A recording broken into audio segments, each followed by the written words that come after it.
Hey, this is Matt once again. What about 10 of the videos? Another request for Bronson. Thank you so much, man, and for your and everybody else's generosity. I appreciate it. And for those interested in requesting any type of topics, reviews, randomness, video game stuff, re-reviews, commentaries, reactions, what have you, feel free to send it. PayPal is usually the best bet, or Patreon. Both links are down below in the info box. And he asked for what were my ideas for a sequel for Edward Scissorhands, but to be honest, I hate to do this, I could come with an idea. So honestly, this is more of a video of don't make a sequel. Because I don't mind Edward Scissorhands. It's not my favorite Tim Burton film.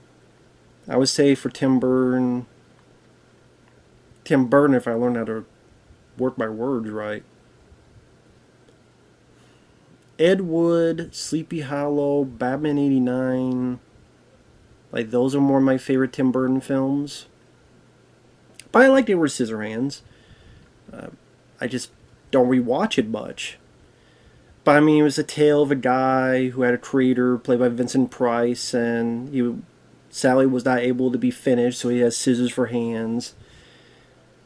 And he's found, brought into suburbia. He's looked at as the outsider, as the other, and Edward's only trying to do good.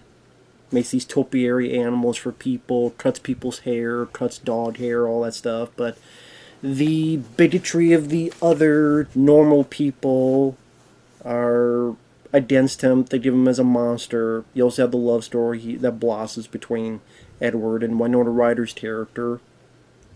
Until ultimately, he's had his fish out of water moments. He's had to go back to his castle. He's living his life. Once in a while, he's still doing the stuff with the ice. And once in a while, Winona Ryder's reminded of Edward there in the castle. Kind of a bit of a tragic ending, but, you know, life goes on as well. They'll live their lives. I don't know what you would do with a sequel. I guess people could say, well, Winona Ryder goes back and they do get married, or they have a son somehow, which I don't know how that would work, because Edward was created, so could you even have a son with him? Or, what was it, there was a story where I think Winona Ryder's character dies, and like her daughter or granddaughter finds Edward, and but then it kind of plays off, seem like the first movie again. Because that's the thing, it's one of those movies that really doesn't need a sequel. Although you just say the same for the doing a sequel to Beetlejuice this many years later, so who knows, maybe if somehow that movie... I would bet if Beetlejuice 2 is successful, they probably will try to do like an Edward Scissorhands sequel, because I know Johnny Depp would like to play the character again. He has said so in interviews. But at the same time, I'm like, what story... what is there left to tell? And that's the thing, is that not every movie needs a sequel. In fact, there's a lot of movies that... yeah, okay, another topic Bronson had. Trick or Treat sequel, which I uploaded that review. I mean, that video. And that was a fun one to think about. Oh, Alice Cooper and Roddy Piper, they're part of a band, and their bandmate that went psycho and ended his life. It was Henry Rollins. He comes back and he's evil, and so it's...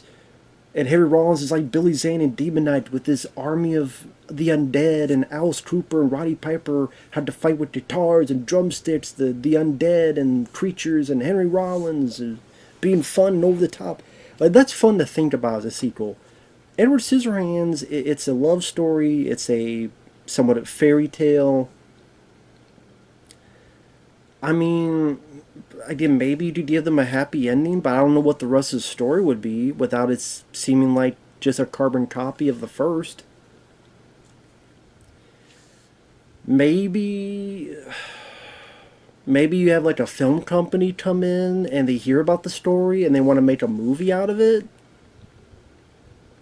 So they try to get Edward out, and maybe Winona Ryder, or maybe Winona Ryder's daughter, or at this point granddaughter, she's a movie producer or whatever. She heard about this legend. She gets her Winona Ryder to get Edward out of for Winona Ryder is so that Edward maybe could somehow this will create friends and create people who like him and be accepted so he's not so lonely, while the daughter granddaughter uses as an opportunistic idea. And maybe you could do a take on Hollywood and how it'll take something pure and tarnish it, turn it. Which, I mean, that's easy to contemplate today, how Hollywood could tarnish a lot of shit. And, I mean, Tim Burton, hell, he could create a character that reminds him of John Peters when he worked on Superman, the Nicolas Cage Superman movie. Hey, create a John Peters character and put all your stories you had with him onto this character. Or give it to the producer, the granddaughter of Winona Ryder's character. Until ultimately, Winona Ryder and the granddaughter have maybe they have scuffles and scruples with each other. Maybe the daughter of Winona Ryder, aka the granddaughter's mother, maybe passed away and so they were separated.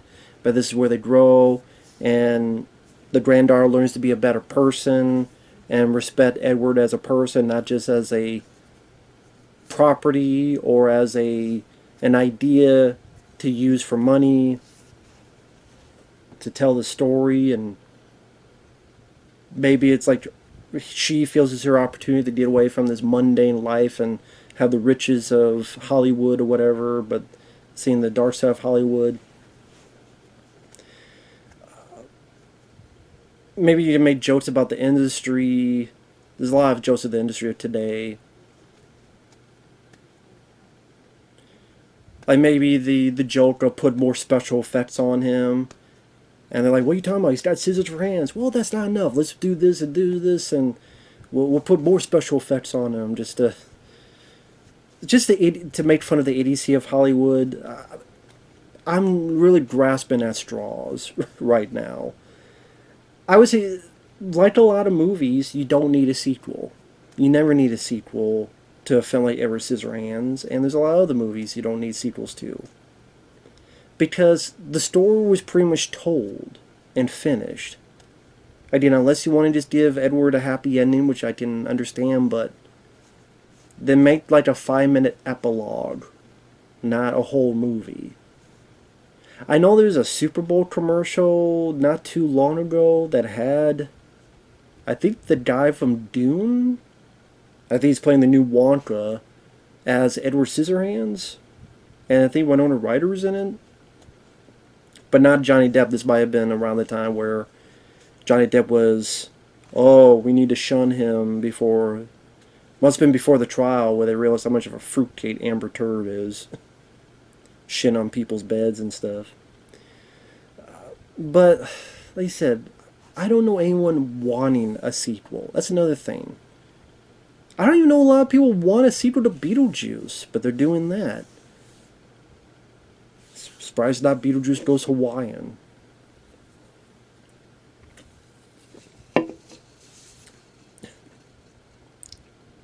But,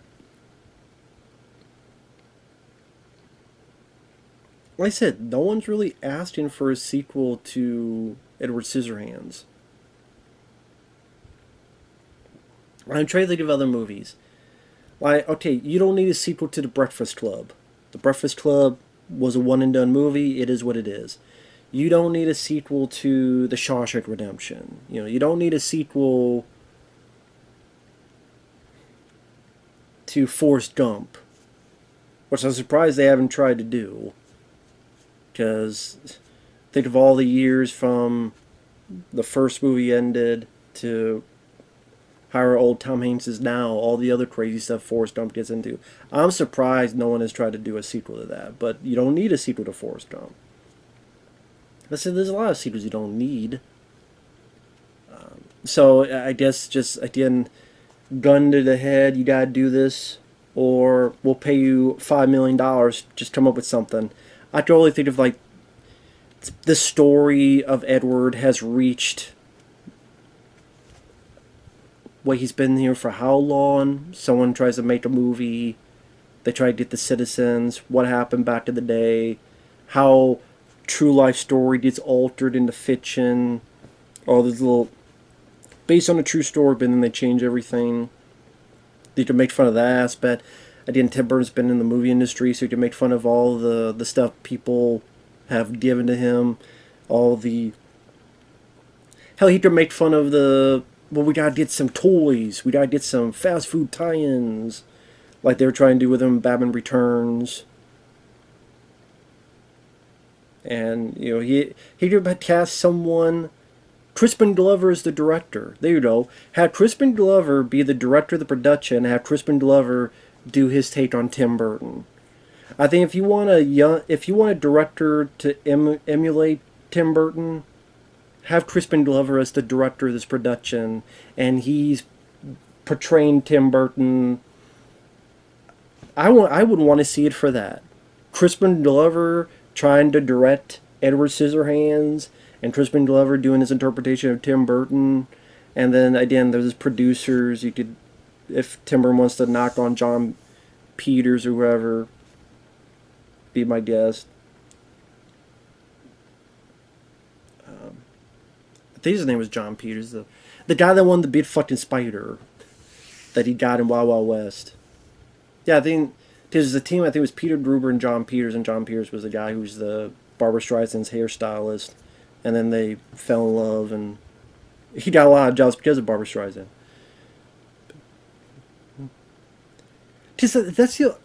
I couldn't think of any other idea. Because again, if it's just okay, the Grand Arc comes back, and who is this Edward? It just would play off like a remake of the first. I would not want just. That's what they probably would do. It's the same movie, but it's a sequel. So. It's the granddaughter of Winona Ryder, and she's, I don't know, 20, I don't know how old she would be. The granddaughter, and then she falls for Edward, or Edward is being pulled to the world today. These have changed much in the past couple decades, but the more things change, the more they stay the same. And then maybe he still falls for Winona Ryder if they have her in there, or whatever. I mean, it still play off like very similar to the first. That kind of like Hocus Pocus 2 did, the Hocus Pocus 1, just like The Force Awakens did to the original Star Wars, like Jurassic World did, the Jurassic Park. That's probably the direction they would go in. I prefer my idea with Crispin Glover as the director of this movie and making fun of Hollywood, and down the center is Edward kind of not understanding, being directed, and him and Winona Ryder maybe falling in love with each other, and her realizing that life's gone on too far, and she's had kids. Obviously, her husband has passed away, or divorced. Maybe have divorced. She has her kids, her granddaughter. She just wants to live a life with him, even if they can't have kids, just to be happy together. And so it ends with the two of them in the castle, while the granddaughter, whatever the case may be. So I'll stick with that. The truthful answer is there's no need for a sequel. But that doesn't stop Hollywood. There's been a lot of times. I bet you folks out there can name a bunch of sequels that didn't need to be made. They still did it anyway. But go figure. Even sequels that just come out of the blue, like Bulletproof 2, a sequel to the Adam Sandler Damon Wayans movie, and then had nothing to do with them because the Bulletproof 2 said, "Oh, that was a movie based on our lives. It was such bullshit." I'm like, your movie's bullshit. Or like Eraser Reborn, whatever the hell that was. It was a sequel to Eraser with Arnold Schwarzenegger, only with no Arnold. Bad Draft 2, because we needed a Bad Draft 2. Like, so weirder things have happened. So with that said, thanks for watching. We'll see you guys later. Bye-bye.